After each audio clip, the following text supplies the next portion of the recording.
most of the time, I'm okay.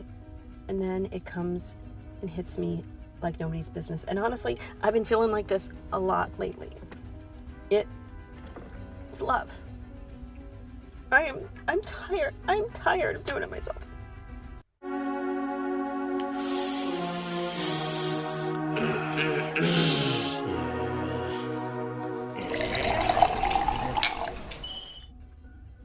I'm tired of being alone. I want to share my life with someone. I am just freaking tired. It's not about being lonely, so I just want somebody. No, I want to be in love. I want to share my life with someone. I want to feel the joys. I want to have my hands held. I want to be held. I want to kiss. I want to support. I want to make coffee with that person. I want my person. I want my person.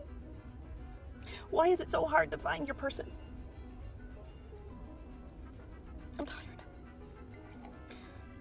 You know, it's really hard when love is the one thing you can't force, you can't make it happen. It has to just show up, but where is it? Where is it? I'm so ready, and I have a beautiful life waiting for the perfect man to show up. Where is he?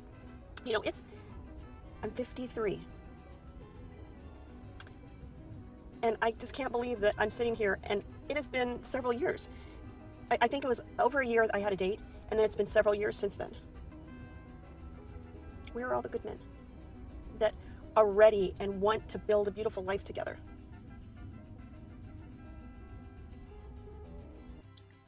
As men and women, we all need each other. We were designed to be with each other. God's original design for man was that he would not be alone. When the Bible says man, it uses the term man to refer to both men and women. So as a woman or as a man, we were not designed to be alone. We need each other. It's the reason someone like me do this is because we do not want to see you, or we do not want to see anybody, any other woman, make the same mistakes. And I believe that this is the reason a lot of people come on here, or a lot of people get on social media and they become vulnerable. They open up their lives to the public to share their deepest part. It's not because they just want people to look at them, but some of these stories are there for you to learn from. That's the reason.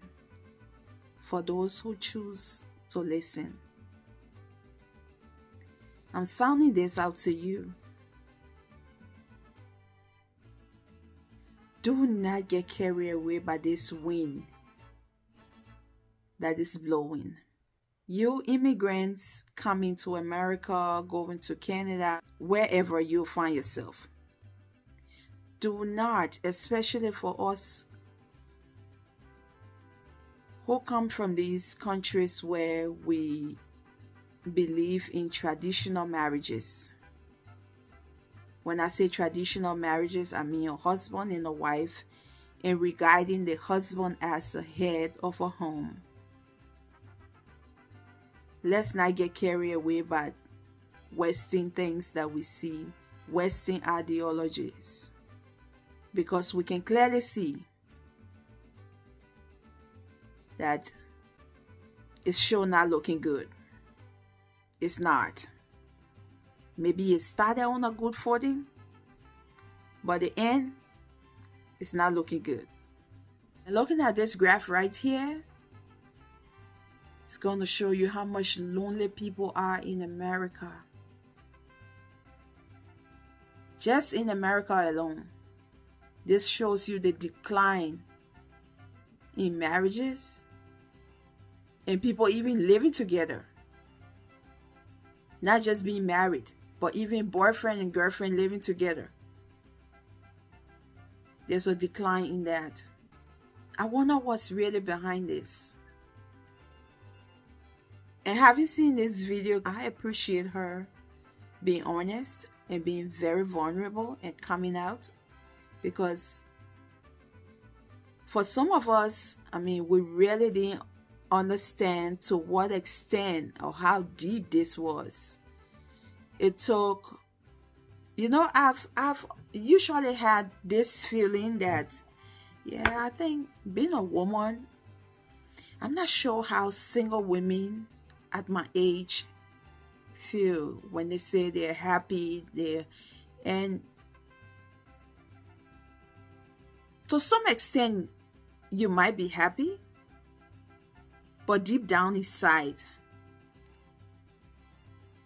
there is a void.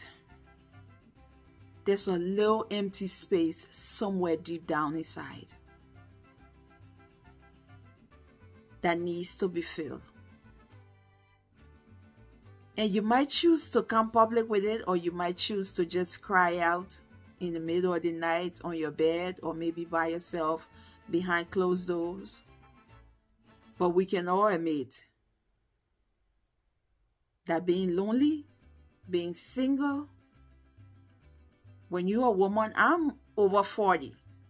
I'm married, I got kids, and I know the feeling that they all bring to me. There's nothing like that feeling. Nothing.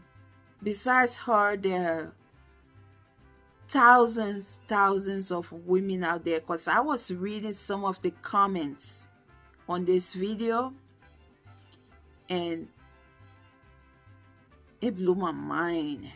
It really blew my mind as to how many people, how many women are out there looking for their person, or sitting at home hoping that that person will find them, or that they will find that person someday, one day. And who knows? For some of them, it's a dream that will come true. And for some of them,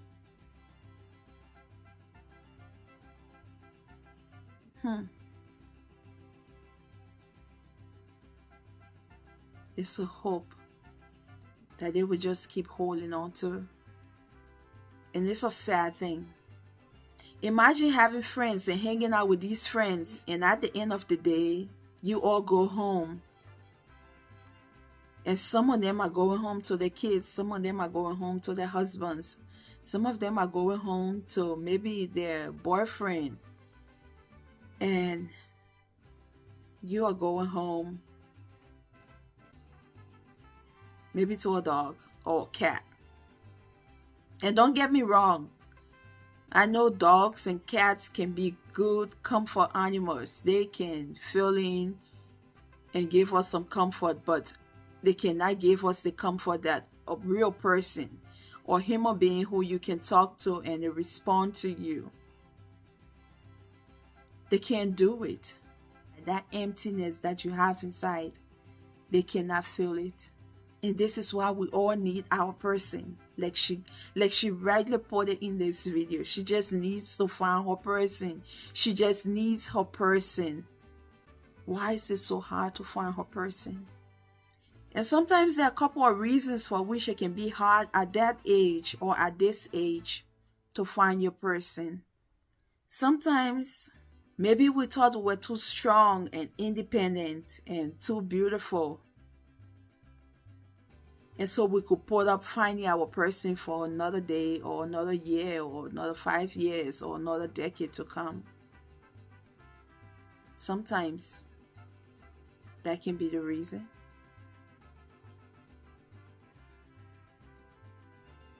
Or sometimes maybe we just have our career that we just focus on at the moment, and we're not willing to just make that commitment to somebody else or to get distracted.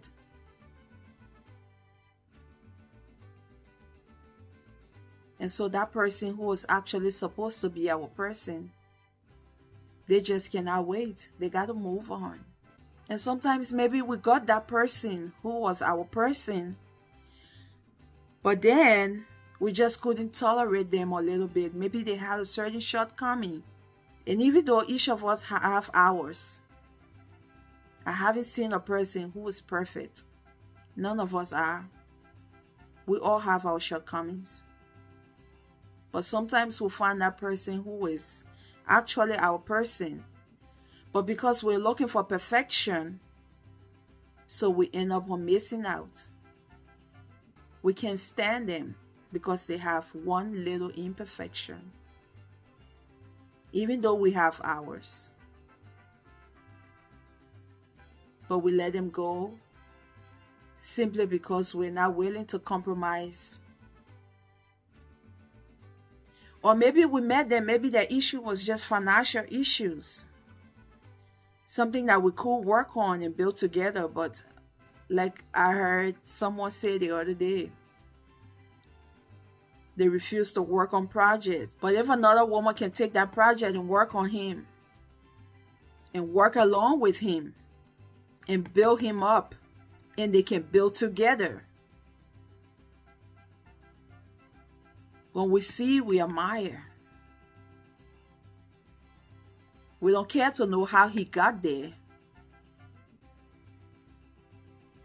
but we want to see him built already, and we just want to get there because we don't want projects. Sometimes that could have been your person. That maybe if you had taken him down the line when you were in your 20s, when you were in your early 30s, and you bump into him, and you both could work together and work on that project and build together, maybe he would have been your person. He was going to still be in your corner.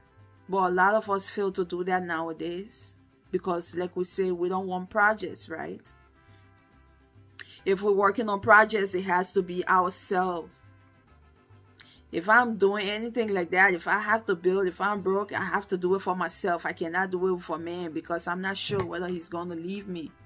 And I'm not saying that every man is going to be your man. No. And that's why you should be able to know who your man is, who your person is when you find them.